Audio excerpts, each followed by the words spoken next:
that the criticism you're making is that basically people in my comment section apparently don't care about rape victims because of the stuff they've been saying about this Assange case.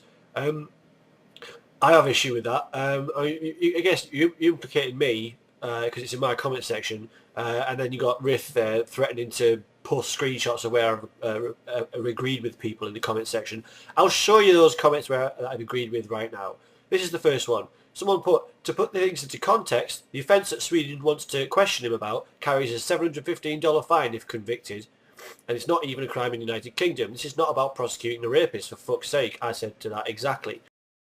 Then someone else left a comment saying, with reference to the Interpol red notices, drug lords, Russian mafia, international terrorists, and a guy who may or may not have had continued to have sex when a condom broke. Me, egg fucking exactly, mate. Those are the two comments that I agreed with, and both of those are talking about disproportionate reactions to what has gone on. Why do I think it's been disproportionate? Well, the ridiculously massive bails that have been posted for someone that is yet to be charged even.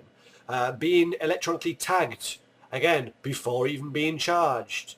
The prosecution refusing to do interviews in the UK or via telecommunications, which there is legal precedent for in these kind of cases. There's lots of different reasons why I would make the case that this is a disproportionate reaction to what is going on. Again, very importantly, before he's even been charged, okay? So that's what I was talking about. Of course it's important to follow up on sexual abuse allegations. Of course it fucking is.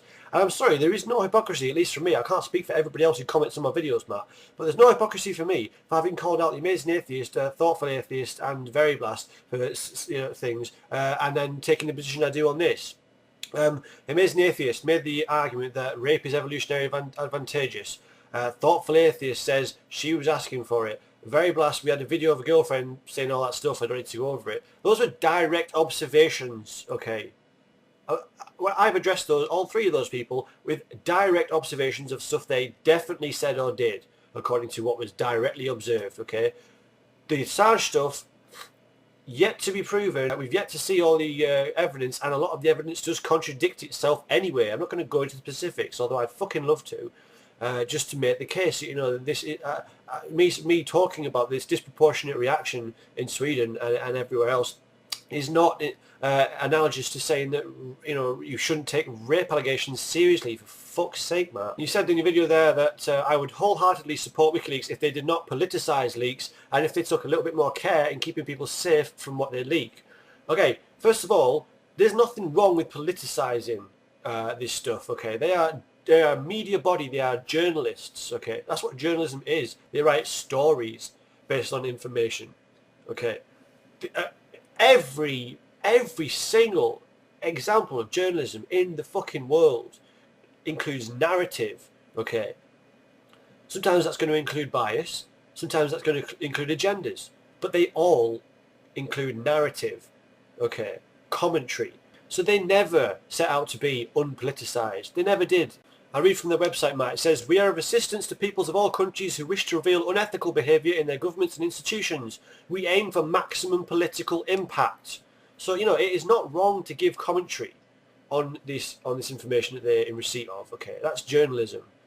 You know, they call themselves scientific journalists. The only difference that they really have to normal journalism is that they will publish alongside their stories the raw data that they received to write those stories. So they did not set out to be unpoliticised. And it is not wrong, Matt, at all, to make a case from a certain perspective based on factual information, okay?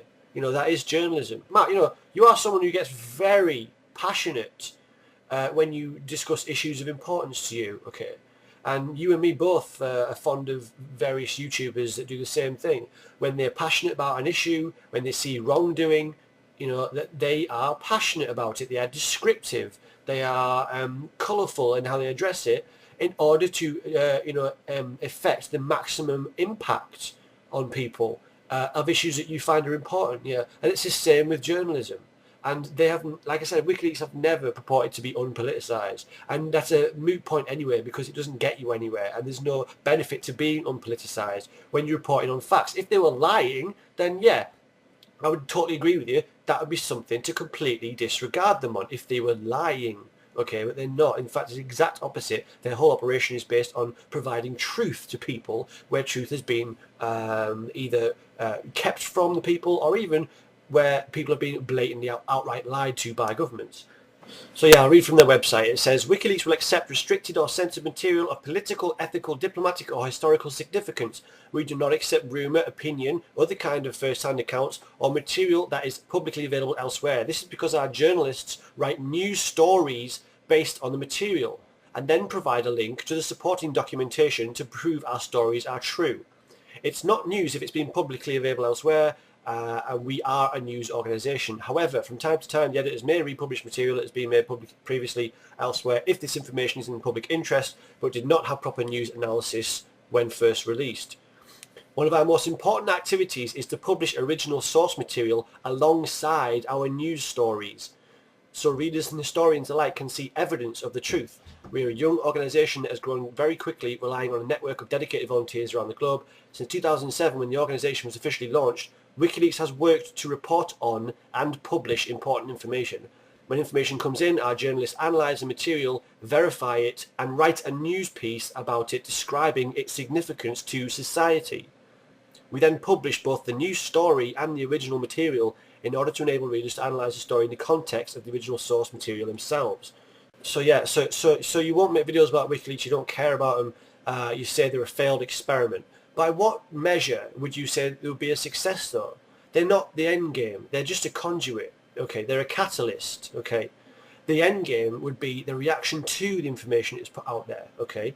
Whether it's the rest of the media, the public at large, any politicians left with any balls, you know, it's the repercussions from that knowledge that they provide that is the end game. They're not the end game, they're just a catalyst. So what would you say there would be, when would you say there would be a success? So it's really frustrating for me to hear people like yourself say, I would support them completely and wholeheartedly if, first of all, that they didn't politicise stuff, and second, if they did more to keep people safe from the leaks. Tell me one person, Matt, that has come to any fucking harm as a result of their leaks. Okay, there isn't one. There's not a single person. Okay, there was criticism leveled at the Afghan war logs that weren't perfectly redacted. Since then, they've moved on. They've learnt their lesson. They've progressed, and they've redacted far more successfully since then. So where's the recognition of that progression and that improvement? You know, the one example that is held up by critics of someone potentially, not even actually, but potentially coming to harm, is this guy in South Africa, Svangari, who may be put on trial using by someone who's a bit nasty, using information from leaks by a guy, by the way, who's already been trying to kill him for 30 years.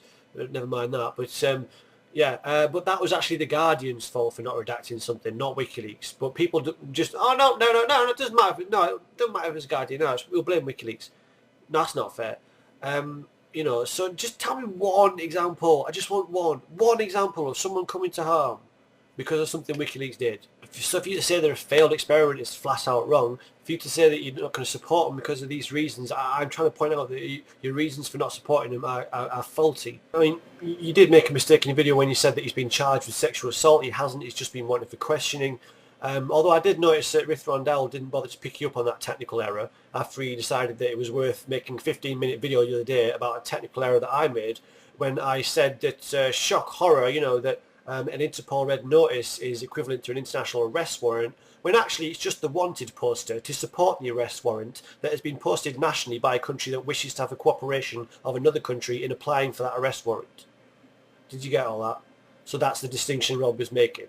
And that means that I'm a liar. I'm digressing here a minute, but I didn't really make it quite clear how much of a dick you were for making that video, RITH. You know, the distinction is meaningless. And it's a distinction and a technical error that has been made by many media organisations all over the shop. I'll link you to a couple if you like, where they've said, you know, Interpol red notice as international arrest warrant. Yeah, okay, it's just the wanted poster. Okay, yeah, big fucking wow. But I'm not here to apologise for Assange. If it turns out he's done the things that he's charged, yes, he's a sleazy motherfucker. But to me, it's not important compared to supporting WikiLeaks and the work that they've done. That's the point I've made. That's where I've agreed with people in the comments, that it's more important to think about the fucking massively significant information that has come out via WikiLeaks. And people might say, well, I would support whistleblowing if it goes through the correct official channels. There's no reason to believe that official channels would be responsible and reliable in getting that information out there. In fact, there's every reason to believe that they will be suppressed. We've seen more and more legislation being introduced to oppose whistleblowing. We've seen an increase in secrecy and a move away from transparency, even though Obama made a pledge before he got elected that he was going to be, transparency was one of his main pledges. He's gone well away from that. In fact, he's tried to indict people with the Espionage Act more times than all other presidents put together. We've seen official orders passed down to ignore and participate in torture. We've seen more and more blatant admissions to the evils that we really should be addressing. We've seen dozens, hundreds, thousands actually, of revelations about governments around the world, not just America, heinous fucking shit. They've been instrumental in getting information out there and assisting people being in the know with the uprisings in the Middle East. I could go down a list that would last a whole other video by itself. And this is how important WikiLeaks are. But instead of talking about those things, and actually more than just ignoring those things, but saying that it doesn't matter, you don't care about that stuff, because you don't like the character of this guy Assange. Well, then I guess the smear attacks have been successful. I guess all the attempts to discredit him as a person has been fucking successful, because you're all talking about that and not talking about the important shit that we're getting told, the myriad ways that we're getting fucked up the arse by our governments, and whilst they're doing it in our name. Brilliant. You said it's a failed experiment. I mean, this is a quote from former MI6 boss Richard Dearlove. He said, "I would definitely draw parallels at the moment between the wave of political unrest which is sweeping through the Middle East in a very exciting and rather extraordinary fashion, and also the WikiLeaks phenomenon." Richard Dearlove says, really what ties these two events together, of course, is a number of other events, is the diffusion of power away from the state and the empowerment of individuals and small groups of individuals by technology. So this is a former MI6 boss who is actually opposed to WikiLeaks as an entity in this talk that he gave recently. But even he was admitting that yes, it has been instrumental in in changing the balance of power and taking it away from states and putting it in the hands of individuals or small groups of individuals through use of technology. Basically, it's part of that phenomenon. You say it's a failed experiment. WikiLeaks is the winner of the 2008 Economist Index on Censorship Freedom of Expression Award. WikiLeaks is the winner of the 2009 Amnesty International Human Rights Reporting Award. WikiLeaks spokesman has won the Journalist of the Year in Iceland. The Time magazine's Person of the Year, according to the People, was Julian Assange. I'm so tempted to just reel off a fucking list of the good stuff they've done to counter this idea, but I haven't got time, and I'll put links in the logo. Go and have a look for yourself. But I don't think it really should be talked about. I think we should know by now the successes they've had in terms of informing people. But again, it's just the catalyst. So when you say it's a failed experiment, what are you basing that on? What are you expecting to occur as a direct result of WikiLeaks operations? Because the repercussions are going to come from the reactions to that information. The information itself is not the end game.